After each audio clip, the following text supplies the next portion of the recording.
It was a crisp autumn morning when the CEO of Thomson Technologies decided to do something different. He had built his company from the ground up over the past decade, turning it from a small startup into a Fortune 500 giant. But success hadn't changed who he was at his core, a person who believed in fairness and equal opportunities for everyone. The CEO had always been different from other tech leaders.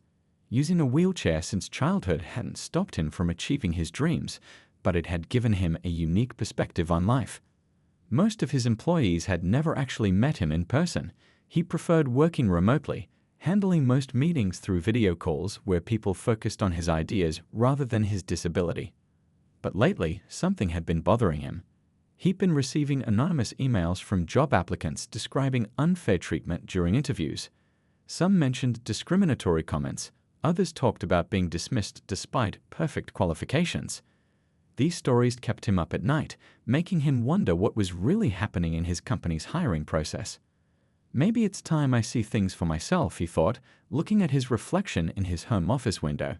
He hadn't visited the main office in person for nearly 2 years. Most new employees wouldn't recognize him, and that gave him an idea. He called his most trusted assistant. "I need your help with something unusual," he explained, outlining his plan to go undercover as a job applicant. His assistant was concerned but understood why this mattered so much to him. Together, they crafted his cover story. He would apply for a senior developer position, something he was more than qualified for, having coded his company's first successful product himself. They created a resume that was impressive but not too extraordinary, one that would definitely earn an interview but wouldn't raise suspicions. The morning of the interview, he chose to dress differently from his usual corporate attire. Instead of his typical tailored suit, he wore smart casual clothes, the kind a talented developer might wear to an interview. He made sure his phone was fully charged, ready to record any interactions. Not because he wanted to catch people doing wrong, but because he believed in having clear evidence if any changes needed to be made. As his driver pulled up to the massive glass building with the Thomson Technologies logo, he felt a mix of emotions. This was the first time he'd entered his own company as a stranger. The building he'd helped design, the culture he thought he'd created, he was about to experience it all from a completely different perspective. The security guard at the front desk barely looked up as he wheeled himself in. "Name?" the guard asked, sounding bored. When he gave his fake name, the guard handed him a visitor's badge without making eye contact. It was a small thing, but it already felt different from the warm company culture he thought he built. In the elevator riding up to the HR floor, 2 employees stepped in. They were discussing lunch plans but fell silent when they saw him. He could feel their awkward glances, the way they shifted uncomfortably. These were the subtle things he'd never noticed from his position at the top. The HR waiting area was busy that morning. Other candidates sat there, all dressed in their interview best, all clutching portfolios or tablets. He noticed how the receptionist warmly greeted each new arrival until it was his turn. Her smile became forced, her tone changed, and she seemed unsure how to interact with someone in a wheelchair. "You can wait over there," she said, vaguely waving toward a corner rather than offering him any real guidance. "Someone will come for you, eventually." The dismissive tone in her voice made it clear she didn't expect him to get the job. As he waited, he observed everything around him. The motivational posters on the walls talked about diversity and inclusion, but he was starting to see a disconnect between these messages and reality. People walked past him as if he were invisible. One person even asked if he was in the right place, assuming he must be lost. This was just the beginning of his journey into seeing his company through new eyes. What he didn't know yet was that the real challenge would come when he finally met the HR manager. But for now, he sat quietly, taking mental notes and preparing himself for whatever might come next. His phone buzzed. A text from his assistant confirming everything was in place for later. He took a deep breath, remembering why he was doing this. It wasn't about catching people doing wrong. It was about making things right. About making sure his company truly lived up to the values it claimed to have. The clock on the wall ticked steadily as he waited, each minute bringing him closer to an encounter that would change not just his company, but the lives of everyone in it. He couldn't help but wonder how many other qualified candidates had sat in this same spot, facing these same subtle biases. How many brilliant minds had his company missed out on because of preconceptions and prejudices? Little did anyone in that office know that this seemingly ordinary morning would become a turning point in their corporate history. Sometimes the biggest changes start with the smallest moments of truth, and this was about to become one of those moments. Time seemed to move slowly in the HR waiting area. The CEO had been sitting there for nearly 30 minutes past his scheduled interview time, watching other candidates come and go. Some of them had arrived after him but were called in first. He couldn't help but notice the pattern. Those candidates looked more like what people expected a tech executive to look like. A young intern nearly tripped over his wheelchair while rushing past with a stack of papers. Instead of apologizing, she looked annoyed, as if his presence was an inconvenience. The CEO made a mental note. They clearly needed better disability awareness training, something he'd always assumed was being handled properly. The waiting area had slowly emptied out, leaving him alone with his thoughts and the distant sound of office chatter. He could hear snippets of conversation from nearby cubicles, including someone complaining about having to deal with this one.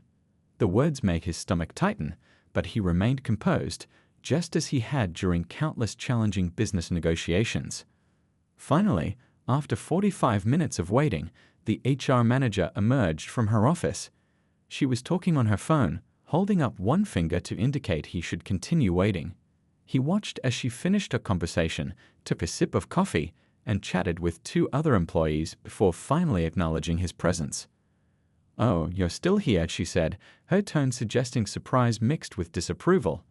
"Well, I suppose we should get this over with. Follow me." She walked ahead quickly, not bothering to hold the door or check if he could manage. The CEO knew this building inside out. He'd overseen its design to be fully accessible, but her assumption that he wouldn't need help or courtesy was telling. Inside her office, the HR manager didn't offer the clearest space for his wheelchair at her desk. Instead, she remained standing, leaning against her desk while flipping through his resume with obvious disinterest. "So," she said, not even looking up, "I see you've applied for the senior developer position." The CEO nodded, maintaining his professional demeanor despite the clear disrespect. "Yes, I have over 10 years of experience in software development, specializing in—" She cut him off with a wave of her hand. "Look," she said, finally making eye contact, "I'll be straight with you. This is a fast-paced environment. We need people who can keep up." Her emphasis on keep up made her meaning crystal clear. "Plus, making accommodations is expensive, and frankly, our budget is tight right now." He couldn't help but raise an eyebrow at this. He personally approved a multi-million-dollar office renovation just last month. But he stayed in character, ready to see how far this would go. "I assure you, I'm fully capable of handling any tasks required for the position. My previous work history." She interrupted again, this time picking up her phone. "Hold that thought," she said, not even pretending it was an important call. He watched as she dialed an extension, turning slightly away, but speaking loud enough for him to hear clearly.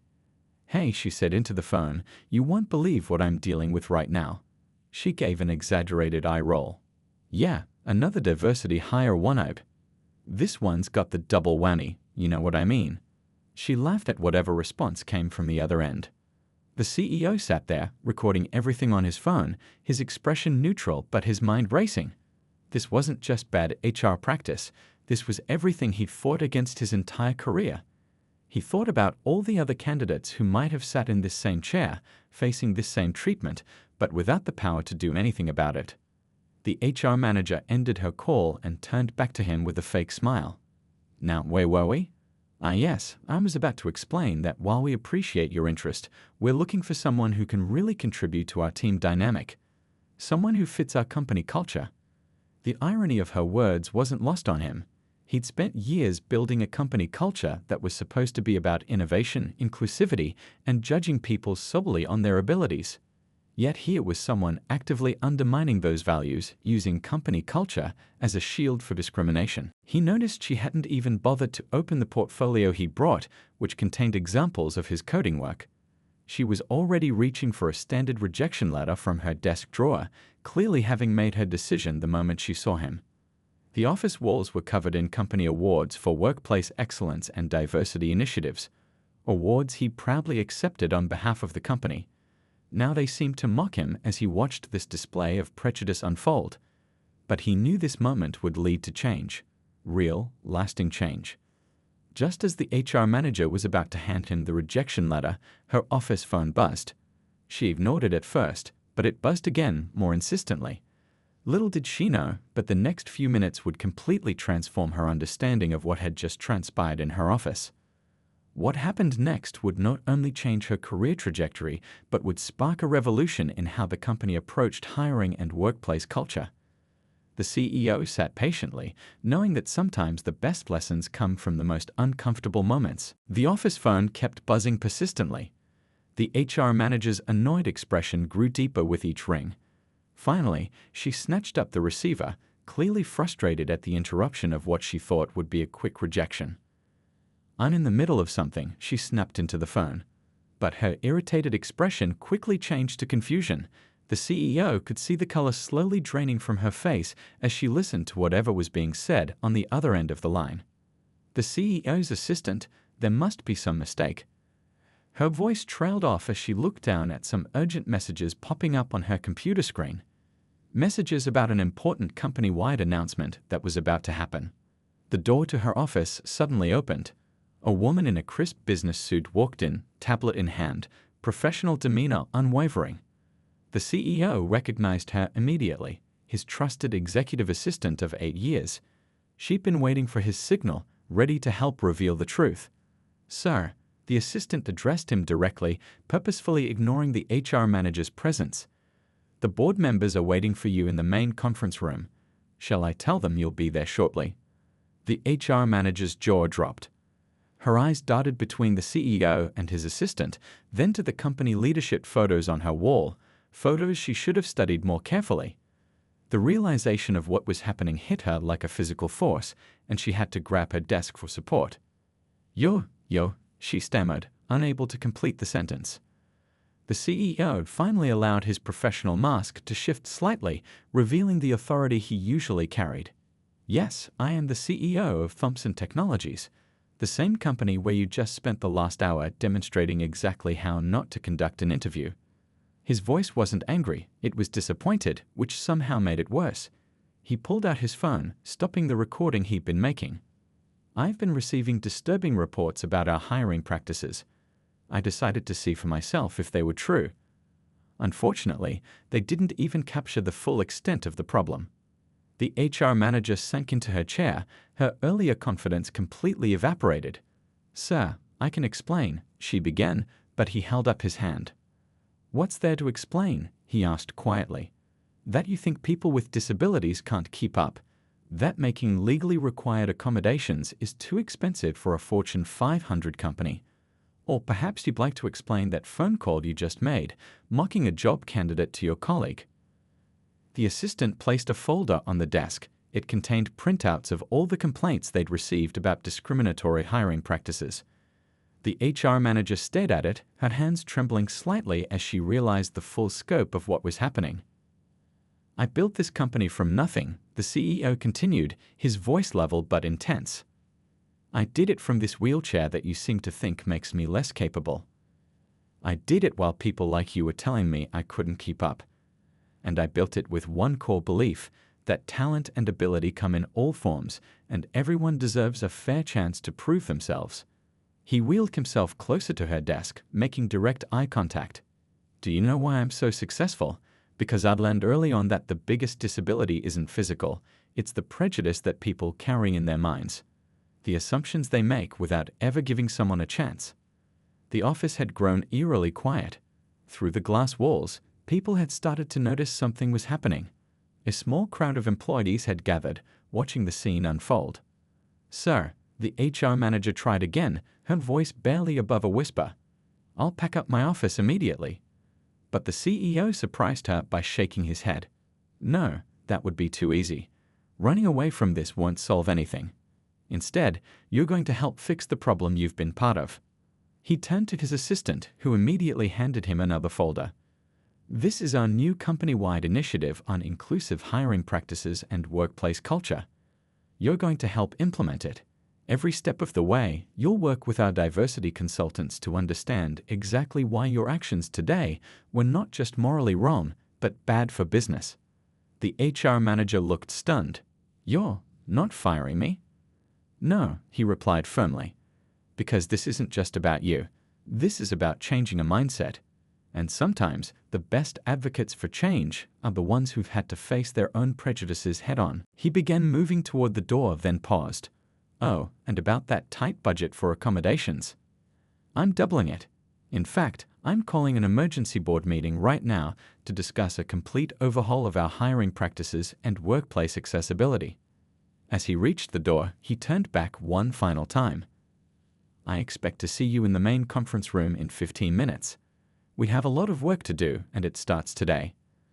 The gathered employees quickly dispersed as the CEO emerged from the office, but the whispers had already started. Change was coming to Thomson Technologies, and it would start from this moment, a moment that began with prejudice but would end with transformation. Word spread through the office like wildfire.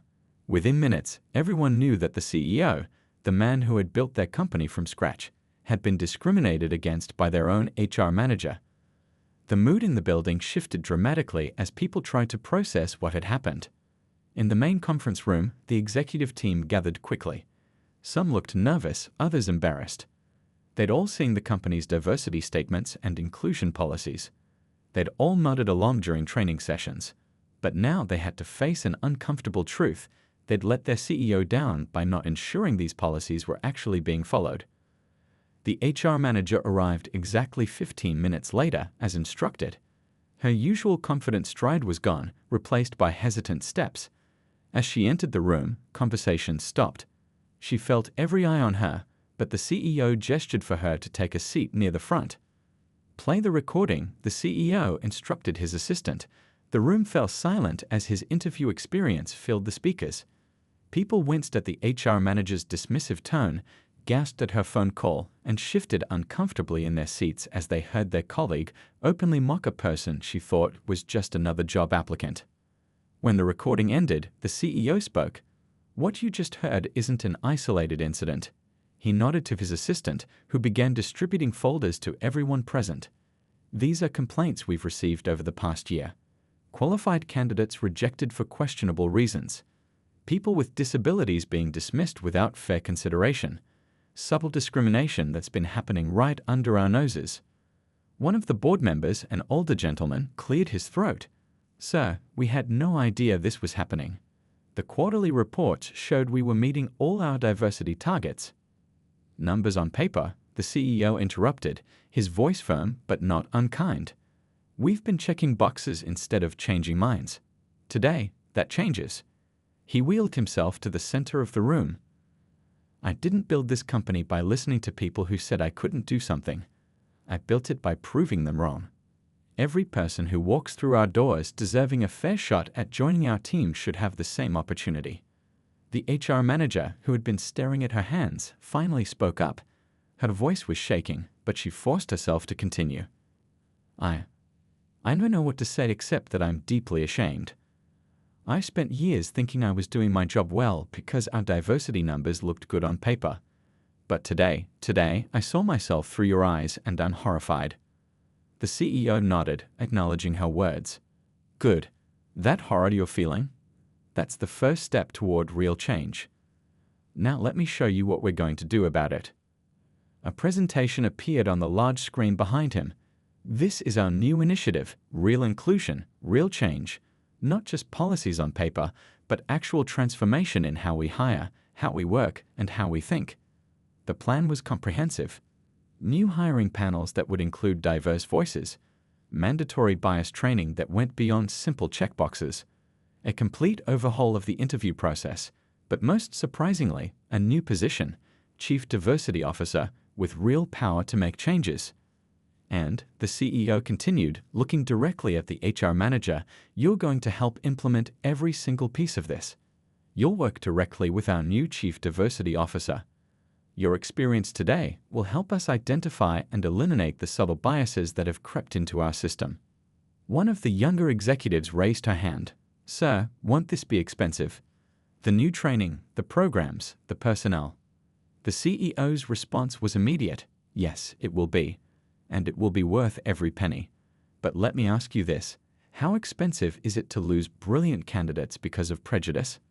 How much does it cost us when we let bias narrow our talent pool? What's the price tag on failing to live up to our own values? The room fell silent again. The HR manager looked at the detailed plans in front of her, then at the CEO.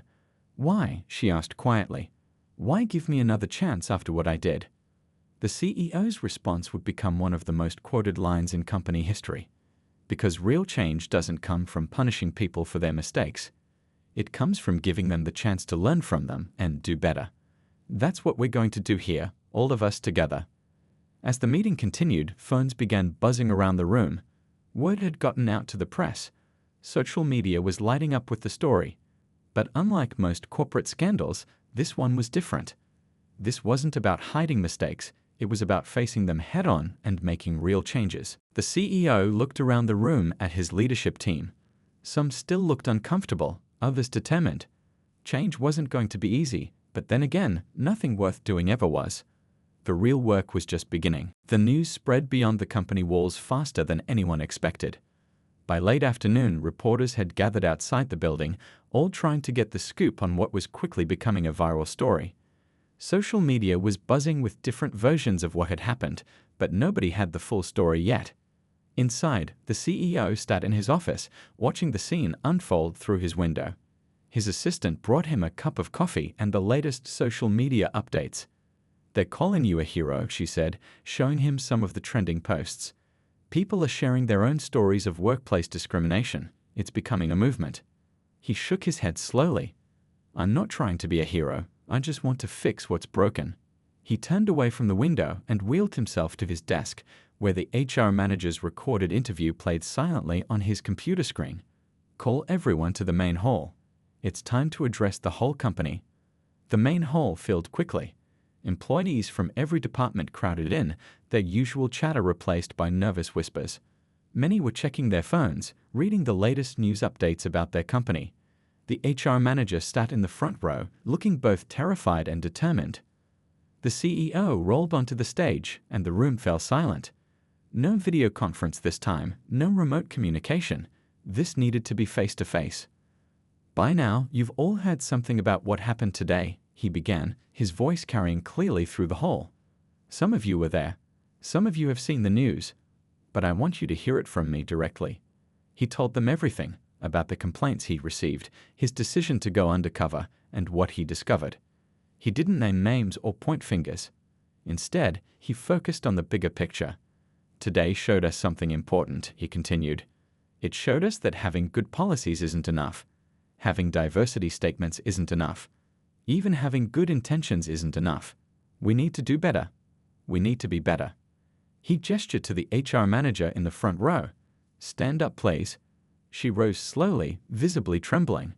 Everyone held their breath, expecting her to be publicly fired. Instead, the CEO surprised them all. "This morning, this person showed us exactly what's wrong with our hiring system. But instead of hiding from that mistake, she's going to help us fix it. Because that's what real leadership is about, not pretending we're perfect, but acknowledging our mistakes and working to correct them." The HR manager's eyes filled with tears as he continued. "She's going to work with our new Chief Diversity Officer to completely rebuild our hiring process. And she's going to share her story, our story, with other companies to help them avoid the same mistakes." He turned to address the whole room again. "Some of you might be thinking this is just another corporate PR move. It's not. Starting tomorrow, we're implementing real changes." He began listing them off. Blind initial resume screenings, diverse interview panels, mandatory bias training for everyone, and I mean everyone, including me, regular accessibility audits, a new anonymous reporting system. The room was completely silent now, everyone hanging on his words. But most importantly, we're going to change how we think. We're going to question our assumptions. We're going to challenge our biases. And we're going to remember that talent doesn't look any one way, sound any one way, or move any one way. An employee in the back raised their hand. "Sir, what about the press outside? What are we supposed to tell them?" The CEO smiled slightly. "Tell them the truth. Tell them we messed up, We learned from it, and we're fixing it. Tell them that Thomson Technologies isn't perfect, but we're committed to getting better." He looked around the room, meeting as many eyes as he could. Some companies try to hide their mistakes. They bury them under PR statements and legal settlements. We're going to do the opposite. We're going to own this moment and use it to create real change. The HR manager suddenly spoke up, her voice shaky but growing stronger. "Sir, I'd like to say something if I may." The CEO nodded, and she turned to face her colleagues. "This morning, I was the villain in this story. I thought I was doing my job well because our diversity numbers looked good, but I was wrong. I let my biases affect my judgment, and in doing so, I betrayed everything this company stands for. I'm grateful for the chance to help fix what I broke." The CEO wheeled forward again. "That's the kind of honesty we need. That's the kind of accountability that will make us better." He paused, looking around the room one more time. "Tomorrow, we start fresh. Tomorrow, we begin building the company we should have been all along." As the meeting ended, people didn't rush out as they usually did. They stayed, talking in small groups, sharing their own stories, discussing what needed to change. The CEO watched from the stage, knowing that this was just the beginning of a much longer journey. Outside, the press was still waiting. But inside, something important had already changed. It wasn't just about policies anymore. It was about people, about dignity, about doing what's right. And sometimes that's what real change looks like, not a big dramatic moment, but a quiet commitment to being better tomorrow than we were today. The CEO, a successful and respected businessman, was deeply troubled by his experience with a new HR manager. He knew that her behavior was not only inappropriate, but also indicative of a larger problem within the company culture. As he sat in the conference room, surrounded by his executive team, he shared his story, his voice filled with a mix of disappointment and determination. The executives listened intently, their faces growing more concerned with each detail. They were shocked that such blatant racism and discrimination could occur within their organization, especially directed towards their own CEO. The room fell silent as they processed the gravity of the situation, realizing that immediate action was necessary. The CEO, known for his leadership and integrity, made it clear that this incident would not be swept under the rug. He emphasized that it was their responsibility as leaders to foster an inclusive and respectful workplace where every individual, regardless of their background or position, felt valued and supported. As the meeting concluded, the executives left with a renewed sense of purpose, committed to implementing changes that would prevent such incidents from happening again. They knew that it would take more than just a single training session or policy update to truly shift the company culture, but they were ready to put in the work. The CEO wasted no time in putting his plan into action. He called the HR manager into his office, ready to confront her about her behavior. As she entered, her eyes widened in shock as she realized the man she had discriminated against was actually her boss. She stumbled over her words, trying to apologize and explain herself, but the CEO held up his hand, signaling for her to listen. He spoke calmly but firmly, explaining how her actions had not only hurt him personally, but also undermined the values of the company. He made it clear that discrimination of any kind would not be tolerated and that she would face consequences for her behavior. The HR manager, tears streaming down her face, nodded in understanding. She knew that she had made a terrible mistake and that she had a lot to learn. The CEO, seeing the genuine remorse in her eyes, decided to give her a chance to make things right. He explained that she would undergo extensive diversity and inclusion training and that her future with the company would depend on her ability to grow and change. Over the next few weeks, the company underwent a transformation. The CEO launched a comprehensive diversity and inclusion program, bringing in experts to train employees at all levels. He made it clear that this was not just a one-time event, but an ongoing commitment to creating a culture of respect and belonging. The HR manager threw herself into the training, determined to learn from her mistakes and become a better leader. She participated in workshops, had difficult conversations with colleagues, and spent time reflecting on her own biases and prejudices. Slowly but surely, she began to see the world through a different lens, one that recognized the value and humanity in every person. As the months passed, the company began to see the fruits of their labor. Employees reported feeling more supported and valued, and the overall morale improved. The CEO knew that there was still work to be done, but he was proud of the progress they had made. One day, as he was leaving the office, he ran into the HR manager. She approached him tentatively, unsure of how he would react. To her surprise, he greeted her warmly, asking about her progress and how she was feeling. She shared with him the lessons she had learned and the changes she had made in her own life, expressing her gratitude for the opportunity to grow. The CEO smiled, recognizing the power of second chances and the importance of leading with compassion. He knew that true change was possible, but it required a willingness to confront hard truths, to have difficult conversations, and to put in the work every single day. As he wheeled himself out of the building, he felt a renewed sense of hope for the future. He knew that his company and the world at large still had a long way to go in terms of equality and inclusion, but he was determined to be part of the solution. With each passing day, he would continue to lead by example, inspiring others to do the same, until every person, no matter who they were or where they came from, could feel truly valued and respected. The CEO's decision to turn the incident with the HR manager into an opportunity for growth and change had a ripple effect throughout the entire company. He knew that real progress would require more than just a single training session or a few policy updates. It would take a sustained effort and a genuine commitment from every member of the organization. The first step was to establish a clear set of values and expectations around diversity, equity, and inclusion. The CEO worked closely with his executive team and a group of external experts to craft a compelling vision for the future of the company. They held town hall meetings and focus groups to gather input and feedback from employees at all levels, ensuring that everyone had a voice in shaping the path forward. Next, they launched a comprehensive training program that went beyond the typical checkbox exercises. The program was designed to be interactive, engaging, and emotionally resonant. It used storytelling, role-playing, and other experiential learning techniques to help employees develop empathy, challenge their assumptions, and build the skills they needed to create a more inclusive workplace. The HR manager was one of the first to go through the training, and she approached it with a newfound sense of humility and openness. She listened deeply to the experiences of her colleagues, particularly those from underrepresented groups, and she began to see the world through their eyes. She realized that her own biases and blind spots had prevented her from being the kind of leader she wanted to be, and she committed herself to ongoing learning and growth. As the weeks turned into months, the culture of the company began to shift in subtle but powerful ways. People started having more honest and authentic conversations about diversity and inclusion. They challenged each other to think more deeply about their words and actions, and they held each other accountable when mistakes were made. There was a growing sense of trust and psychological safety, which allowed people to bring their whole selves to work and to take risks in the name of innovation and progress.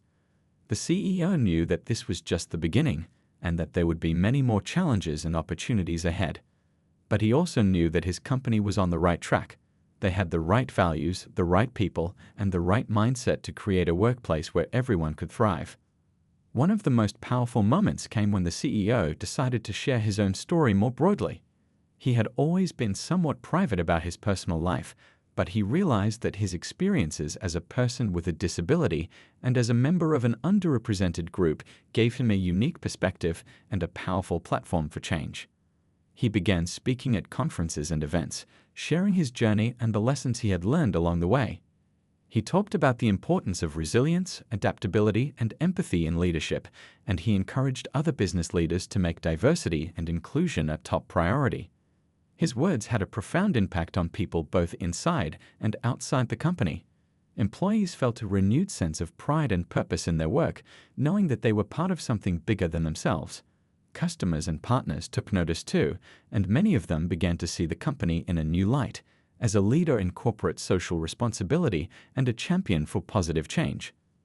As the company continued to grow and evolve, the CEO never lost sight of the importance of diversity and inclusion. He made sure that it was woven into every aspect of the business, from hiring and promotions to product development and marketing. He also made sure that he was always learning and growing as a leader, seeking out new perspectives and challenging his own assumptions.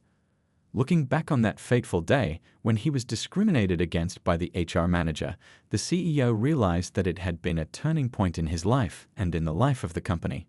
It had been a painful and difficult experience, but it had also been a catalyst for profound change and growth. It had reminded him of the power of empathy, the importance of second chances, and the incredible potential that lies within every human being. As he looked to the future, the CEO felt a sense of hope and excitement. He knew that there was still much work to be done, both within his company and in the wider world. But he also knew that change was possible, and that every person had a role to play in creating a more just, equitable, and inclusive society. With each passing day, he recommitted himself to that work, knowing that it was not only the right thing to do, but also the key to unlocking the full potential of every individual and every organization.